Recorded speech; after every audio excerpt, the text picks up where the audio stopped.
It has finally arrived. The much awaited, much overdue, much needed video on how to do fortitude training muscle rounds. So this is all, of course, in the book in exorbitant detail. And it's really pretty simple to do when you start, when someone started doing them. But people have different learning styles. Some learn by seeing, some learn by talking about things, many learn by doing them if they're kinesthetic learners. So I'm going to put this out sort of as a reference for folks who want to do muscle rounds as I laid out in the system. So they can fit that into fortitude training. There are the things that almost everything that I've seen someone doing isn't necessarily wrong per se. Sometimes people are using exercises that may have been a little bit iffy. And I'll talk about exercise selection for cluster sets that are fortitude training's muscle rounds.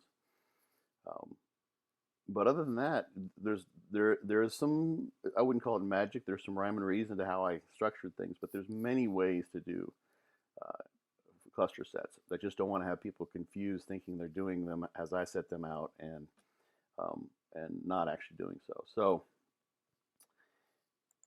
here we go. So a muscle round is one of just 3 set types in fortitude training. So there's a daily undulating periodization schema there where you would do muscle rounds on 2 of the training days in a given week with the basic and turbo versions. There's also loading sets, which are heavier straight sets, and pump sets, which are lighter sets designed to sort of focus on metabolic stress. The muscle round itself is a form of a cluster set. A cluster set is a set where the repetitions within the set have been broken up. So you're calling it basically a set. You could call each of those clusters of reps a mini set, but the cluster set is basically one unit. But there's pauses in between the number of reps that are performed, and there's a million ways to do that, depending on how many failure points someone wants to have, how one wants to set up the number of reps you can do, et cetera, et cetera, et cetera. So some examples of that are the DC training rest pause sets. Those have been around for forever. I just put RP here. Myoreps, you can Google. That's a pretty effective one. Pit force is almost kind of at the opposite end of the cluster set spectrum in terms of sort of driving home what will end up being sort of central nervous system fatigue, because there's multiple near failure points in a pit force set. And then also I've seen in the research literature cluster sets called high intensity interval resistance training, things of that nature. So these can be done in many, many different ways. The term muscle round is from Leo Costa's Titan training, and I had done that program. This is all outlined in the Fortitude training book. I really couldn't figure out exactly what he wanted, and I sort of erred on this side of making it as hard as possible. And I talk about what that meant as far as training recovery for me. But I learned some things from that. I try to learn something from everything that happens, good or bad, so to speak. And I liked the sets of 4. And I saw a way to sort of construct that as something that would fit better into a system that I think would be more recoverable and sustainable. So I didn't want to just, steal the muscle round in terms like Stevenson's not giving Costa his just due, because he came up with the term and he's doing 6 sets of 4. So I just kept the term. And Dante Trudel had done the same thing with rest pause, which was a Mike Mentzer term for something very different than the DC training rest pause set. But he kind of got the notion there, so he just stuck with it rather than trying to call it the Dante set or something like that. So the muscle round cluster sets are grouped into sets of 4 repetitions. You're doing a total of 6 sets. As it turns out, all of those sets of 4, except for one, we'll talk about this more, will be actually sets of 4. You're going to have one failure point in there. That could be less than 4, or if it's at the very end of the muscle round, you would carry out that 6th set to a failure point safely. So in between these groups of 4 repetitions, you'll take about 5 breaths worth of break, or 10 seconds. Now, if you're doing legs where your breaths are going to be going a million miles an hour, better to use a watch. Basically, just look at the watch, follow it for 10 seconds. Again, as I noted, only one failure point. And the idea is you've chosen a load, we'll talk about this, where you can get through the first 3 sets of 4 without failing, and then you fail in the 4th, 5th, or 6th. Whether you go heavier or lighter is a matter of personal preference. This puts the load in between the heavier loading sets of Fortitude training and the lighter pump sets of Fortitude training. So we're kind of spanning the spectrum of loading, whereby we know we can get a hypertrophic adaptation. So in this case, it's a cluster set, which are very fun for most people. So if you fail in that 4th or 5th set, you would drop the weight down 10 to 30%, so you can finish the other sets, remaining sets of 4, either 1 or 2, the 5th or 6th set, without a failure point. So this could vary. If you get to the 5th set and you get 3 reps, you might just need to drop 10 or 15% to get the next set of 4.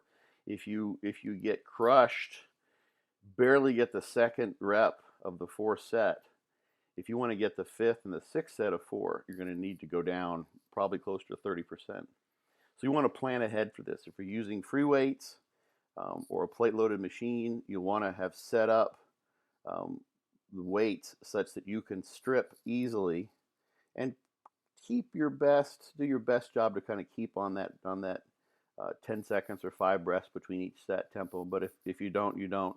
It will be standard for any exercise you do. So if it's a leg press, for instance, it takes you a while to get up and move things around. That's okay. It's going to be like that every single time. So that's a standardized portion of maybe an extended rest interval for that exercise. So you don't have to worry about it. But main thing is that you don't want to get to that failure point, which happens safely, and be so discombobulated that you can't figure out how much to drop the weight, or you drop it too much or not enough. You don't want to have any guesswork going on. So have a rough idea. If it's a selectorized machine with a pin and a stack, that's easy. You can, if you're doing 200 pounds, you can say, okay, I'm gonna probably go to 140 to 160 here, knowing how you fatigue, because that would be like maybe a 20 or 30% drop from a 200-pound starting point. So I've got an example here. If you maybe do a set of 4, a set of 4, a set of 4, then you get 3 in that 4th set. That's your failure point, the only one. And then you drop 20%. And some of this will come with just practice and having done these a good bit. And you'll get 4 and 4 and then be done. So just the one failure point. So, and there's a reason for that, which I'll talk about too. But keeping the 6 sets, regardless of where you fail, keeps the volume of each muscle round roughly the same. So you don't have a scenario whereby, let's say, week after week, you're getting stronger. Progressive overload is doing what it's supposed to do, and you start feeling in the 4th and 5th and then the 6th set. But then in doing so, you're also increasing the volume inadvertently because you were stopping the muscle round after the failure point. So you want to get those last sets of 4. One thing I didn't put here too is when you drop that weight back down at the very end, you can sort of flip a switch in your mind that says, okay, this is going to be a perfect mind-muscle connection, perfect form cluster set muscle round from here on out. So sometimes, and I'm as guilty as anyone of this, you get a little bit wiggly and squirmy because you're trying to get that last rep and your form isn't picture perfect. It's not textbook. So this is a chance to sort of refocus that, practice having perfect mind-muscle connection as best you can in a fatigue state, but with a load where it's not a load that's going to create a failure point and sort of cause you to want to bring in accessory muscles and do those sorts of things, which ultimately are just moving the weight without taxing the target muscle most of the time. So this failure point also gives you a reference for progression. So as I said, you could use a given exercise for a muscle round and fail in the 4th, and then your goal would be, let's say you got 3 reps in the 4th, as I did in that example there, and you decided, well, today my goal, I want to get all 4. That means I get into the 5th set before I fail, and that might mean only 2 reps in that 5th set when you're able to do that. And then your goal would be to get 3 and then 4 reps, and then you make it into 6th, and then ultimately you'd probably want to go until you can get all sets of 4 in the 6th. and then you could move the weight up. One way to progress things. I'll talk about another way too. But the failure point gives you a reference as to what to beat when you're logging things in the logbook. Also, I've set up this 10 seconds or 5 breaths as basically what amounts to roughly a 1-to-1 ratio of work to rest. It's not perfect, but what it allows you to do then, because we want to keep the muscle rounds in that particular loading range, is also do unilateral exercises that are still loading about the same way that muscle rounds do as bilateral exercises, simply by going back and forth. So if you do 4 reps and then you rest an equivalent amount of time and do 4 more reps with using both limbs, and you do the left side 4 reps, the right side 4 reps, the left side is resting during that time, and then when you go back to the left, it's had its rest, basically in the same way it would if you've been doing a bilateral muscle round, and you can keep going back and forth. Those are brutal. For legs, those are really brutal because you can, if your cardiovascular endurance isn't that great, you can tend to gas out a little bit. But they also allow you to focus a little bit more sometimes, and even many lifters, this isn't always the case, but many lifters will have what's called bilateral facilitation. So they're actually, if you take the strength levels in unilateral movements and add them together, left plus right, they're actually substantially stronger during a bilateral movement because they've been practicing that. So you can take a leg press, for instance, and do that unilaterally and find you're using much less than half of the load you would for a bilateral leg press. And basically, it's a new exercise. So, and this is a nice way to build a little bit of cardiovascular conditioning as well, general GPP, so to speak, in a way that makes lots of things not nearly as difficult as they would be. So, the load progression. So here's sorry for the typo there. Here's the thing that many people miss out on. They just sort of say use a 15 rep max. That is a rough guideline.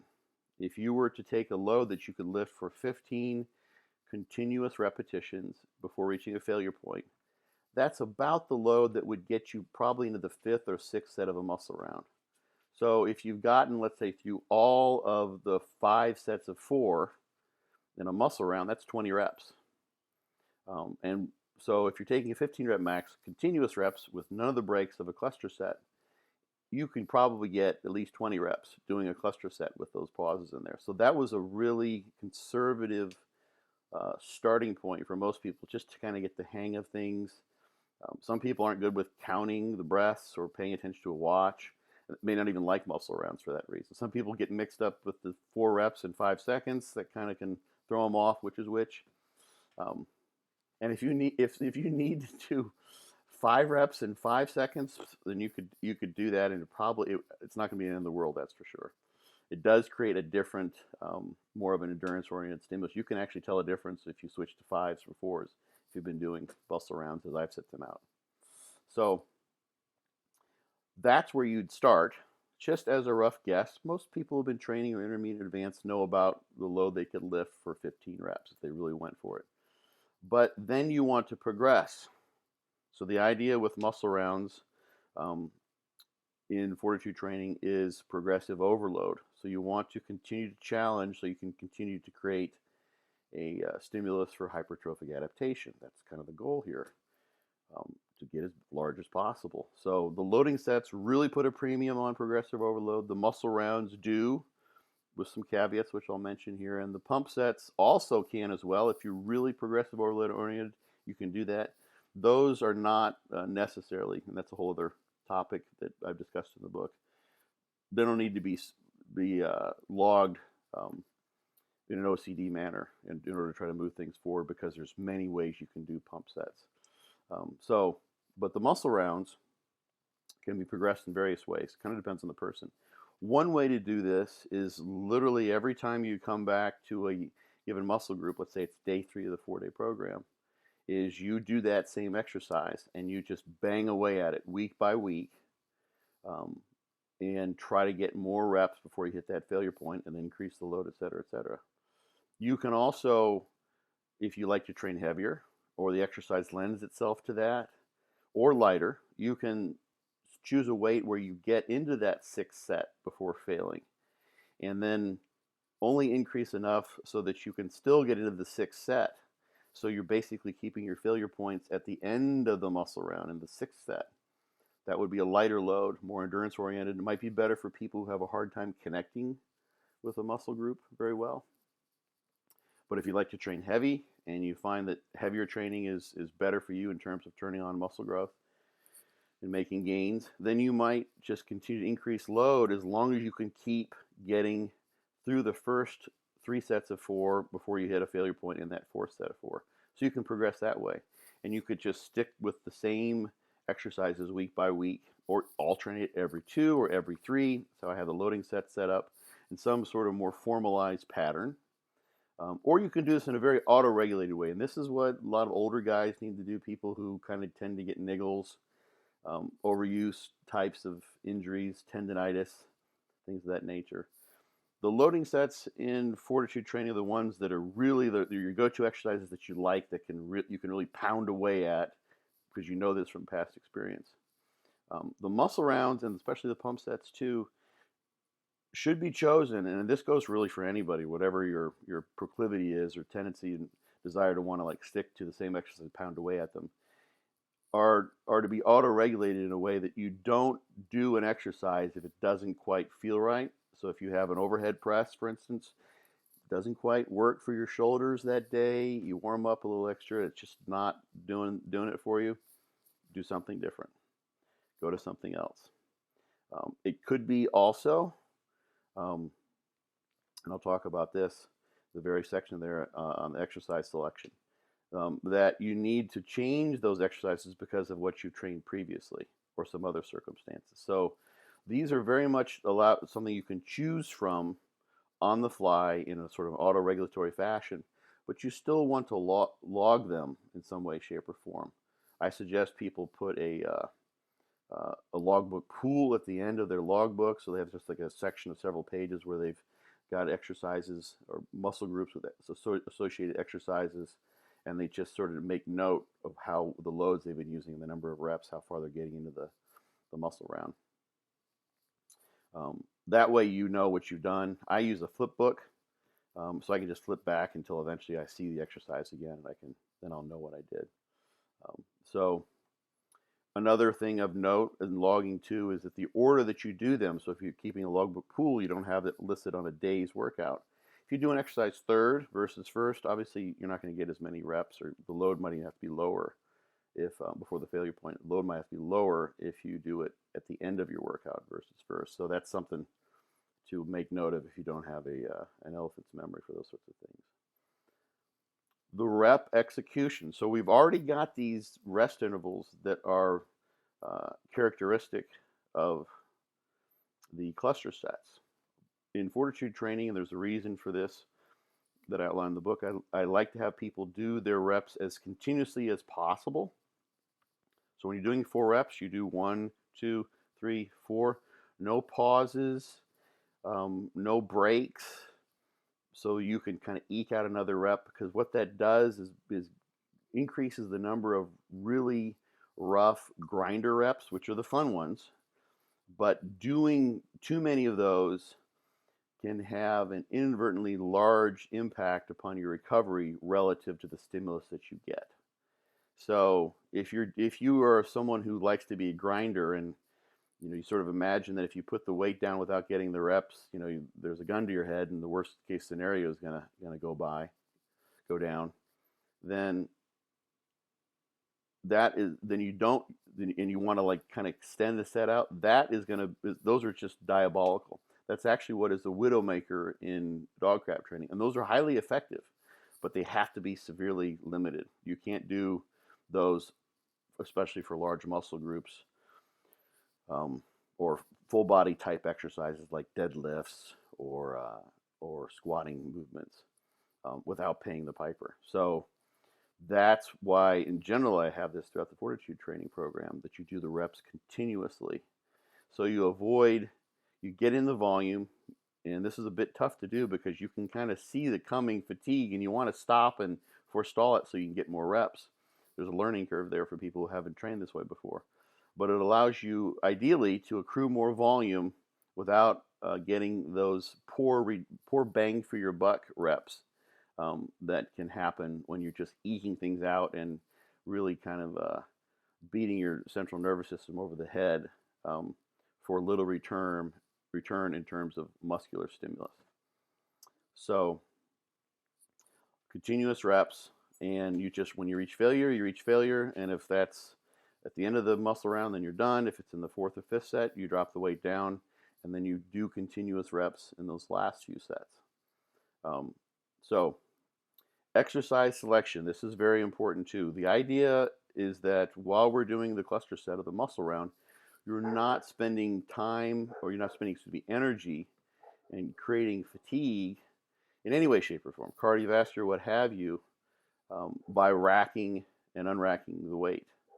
So, like for instance, barbell squats would be a good example, where if you have to step out and step back between every set of 4, that's going to tend to probably cause a little bit more stress on your low back, which can be a failure point for people. It can be a weak link, so to speak, in the kinetic chain, and the low back is what is the limiting factor for getting more reps. It's not very safe to do that as well once you're getting to that fatigue point where you're driving towards failure and you're trying to rack and re-rack. It just is not smart. So you end up using up energy in a lot of barbell movements where you have to rack and unrack, move things back and forth. Ideally, you've got selectorized machines set up so that when you're done with the rep, you can simply come out and rest during the rest interval. Or you're using a Smith machine, God forbid, or a plate loaded, like a hammer-string style machine. Something where the reps can be done, and when you're done, simply let go and recover during the recovery periods between the sets of the cluster set. So safety first, get a spot as needed, use safety bars in racks, all those kinds of things. You don't want to try stupid reps, so to speak. Sorry for that.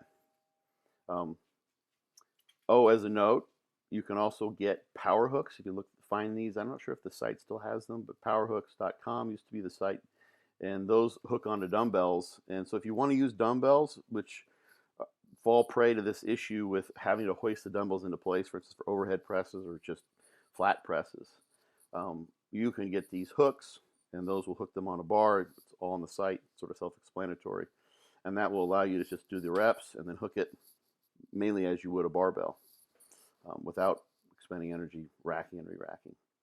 So again, auto-regulation comes into play for exercise selection. I mentioned this before.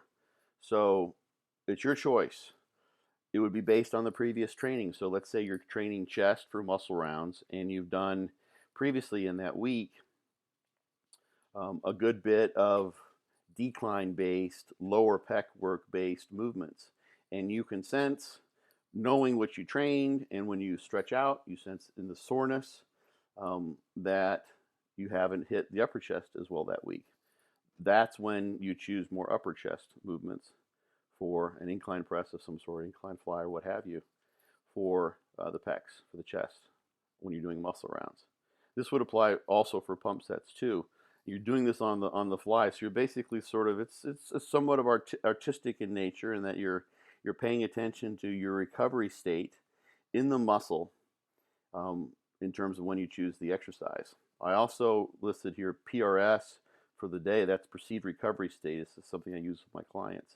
So if you're training back, let's say, and it's a muscle round day, and you feel wiped out, like your perceived recovery is getting to be low, maybe you're even a 6 or a 7 on the 10-point scale, you're like, that's a bit iffy.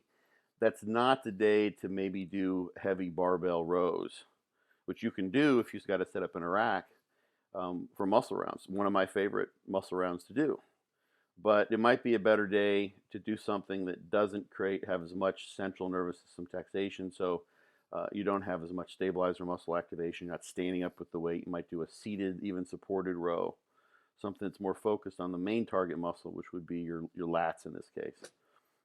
And maybe you need to even leave the low back alone because you squatted that week as well. So your exercise selection, your exercise order can also depend on whether you want to pre-fatigue. So there's some flexibility here too. This can all be kind of combined as to how you paint your muscle round day on that particular day.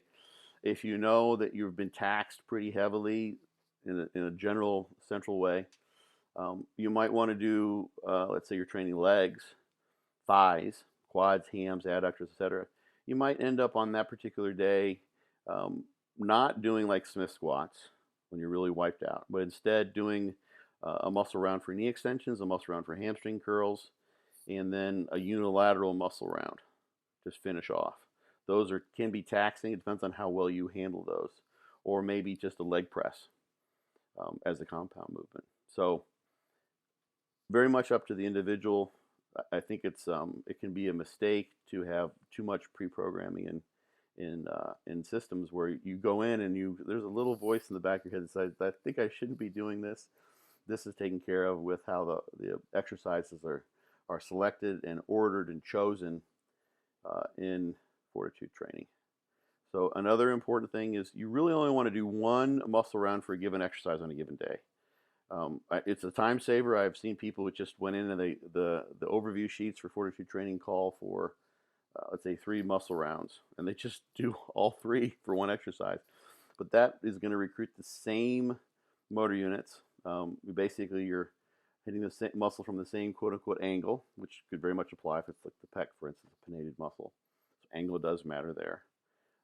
And variety is the spice of life. It also would not be taking into consideration, probably, depending on what exercise you chose, where you've hit the muscle previously in that week.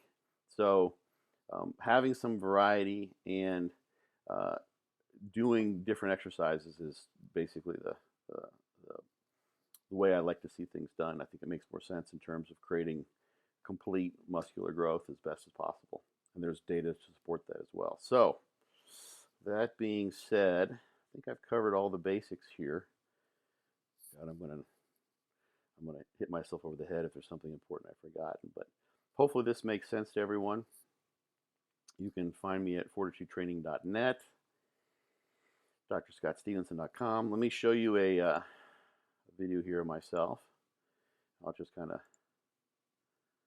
get this thing to play, I hope.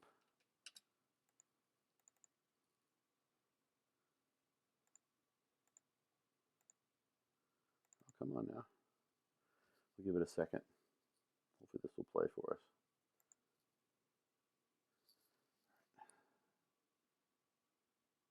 I'm going to pause here and come back and play this in a bit. So here we go. Starting the muscle round. There's my first rep. I kind of lifted it up with the foot pedal there on this first one. It wasn't a true rep. I do them from the bottom, the rest of these. I'm in North Florida Powerhouse here in Tampa. It's a great gym. So you can see I'm resting completely between the sets of 4 of the muscle round. Just kind of chilling out, resting psychologically as well, just kind of like staying in my zone, but not trying to stay amped up. That'll come plenty at the end. Number 3.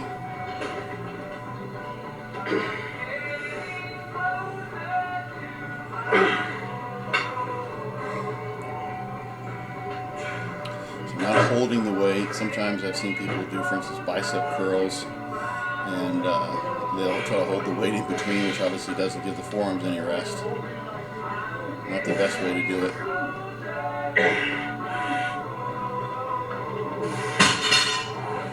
There's 4.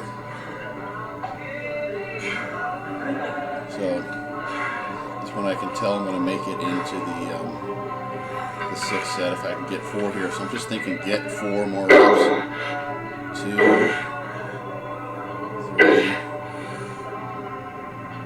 4. Good. So now I'm the 6th set. This one's going to go to failure no matter how many reps I get. If I already get 4 and I still have some in the tank, I keep going. So that gives me some reference as to where I would go the next time. So here's my last rep. So I counted that one. And notice I'm not going to try another rep here. There's just no point even. Just control the negative, get out safely.